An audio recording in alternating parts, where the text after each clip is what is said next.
नमस्कार लिसनर्स, स्वागत है आपका हमारे चैनल एंशिएंट डिवाइन विजडम पर, जहां हम लेकर आते हैं वे पौराणिक कथाएं जो हमारे जीवन को नई सीख देती हैं। आज की कथा है पितृपक्ष की अद्भुत कहानी जोगे और भोगे की कथा।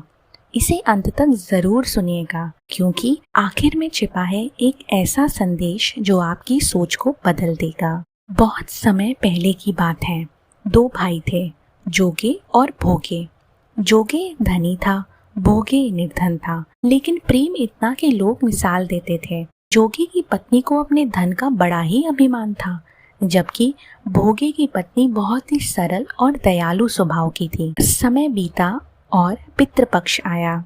जोगे की पत्नी ने कहा कि हमें भी पितरों का श्राद्ध करना चाहिए, लेकिन जोगे ने उस बात को टालने की कोशिश करी और बोलने लगा, ये सब व्यर्थ है।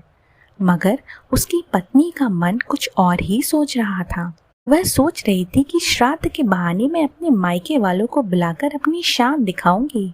फिर क्या था, उसने भोगे की पत्नी को सुबह सुबह अपने घर बुला लिया और उससे रसोई की तैयारी करवाई, पकवान बनवाए। काम हो जाने के बाद भोगे की पत्नी अपने घर को लौट गई। उसे भी तो अपने पितरों का तर्पण करना था। फिर दोपहर हो गई। पितृ उतरे, पहले जोगे के घर पहुंचे, लेकिन वहां क्या देखा, ससुराल वाले, जोगी की पत्नी के ससुराल वाले स्वादिष्ट भोजन खा रहे हैं, श्राद्ध तो कर ही नहीं रहे हैं। पितृ बहुत निराश हो गए।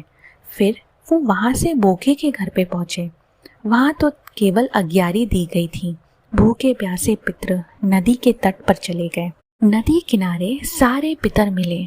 कोई अपने श्राद्ध की प्रशंसा कर रहा था तो कोई अपने परिवार की। वहां पे जोगे और भोगे के भी पितर आए। वे अपनी आप बीती सुनाने लगे और सोचने लगे, भोगे के पास अगर धन होता तो वह हमें कभी भूखा ना रखता, लेकिन उसके घर तो 2 वक्त की रोटी भी नहीं है। उसके पितरों को दया आ गई और वे कहने लगे, भोगे के घर धन हो जाए, भोगे के घर धन हो जाए। सांझ हुई।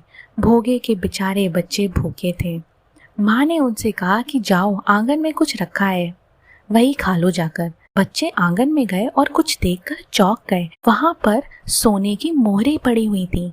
बच्चों ने भागते भागते ये बात अपनी माँ को बताई। भोगे की पत्नी ने भी आंगन में आकर जब देखा तो सचमुच वह चकित रह गई और कहने लगी, चमत्कार हो गया। आगे चलकर भोगे धनवान हो गया, लेकिन धन पाकर भी उसका परिवार, उसकी पत्नी दोनों विनम्र रहे। अगले साल फिर से पितृपक्ष आया। भोगे की पत्नी ने 56 भोग बनाए, ब्राह्मणों को बुलाया, दक्षिणा दी।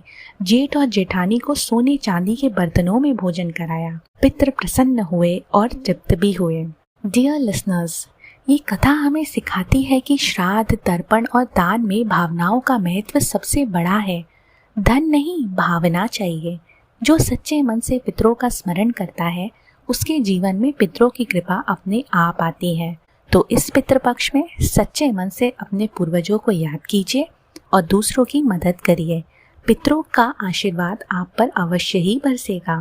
अगर आपको ये कथा पसंद आई हो तो इसे ज़्यादा से ज़्यादा लोगों तक पहुँचाइए, ताकि हमारे पौराणिक ज्ञान का प्रकाश हर घर में पहुँचे।